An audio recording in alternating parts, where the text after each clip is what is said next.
Let's pretend that you realized you don't have enough time to thaw your turkey for Thanksgiving. I'm here to help you learn how to thaw your turkey in the sink.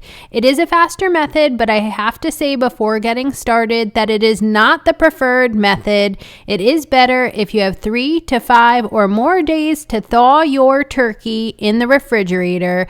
But I'm getting the gist that you are not in that situation because you are watching this video. So today I'm going to show you very quickly how to thaw turkey for Thanksgiving or Christmas or whatever day you have planned, how to thaw turkey in the sink. Let's go. So I hope that you have an internal read thermometer because you need to make sure the water temperature is about 37 to 40 degrees Fahrenheit, which is the standard refrigerator temperature that you would normally be defrosting a turkey that is frozen in.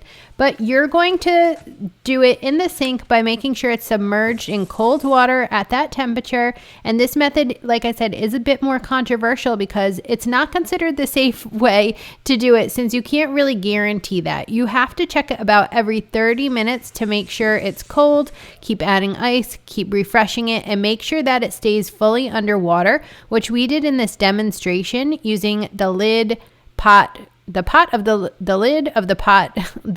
a pot. Anyways, I hope that helps you out if you're in a bind, and I have so many Thanksgiving turkey recipes for you. You can make turkey breast or a full turkey, spatchcock turkey, smoked turkey, oven roasted turkey. I'd love to help you with recipe videos from Sip, Bite, Go. Cheers!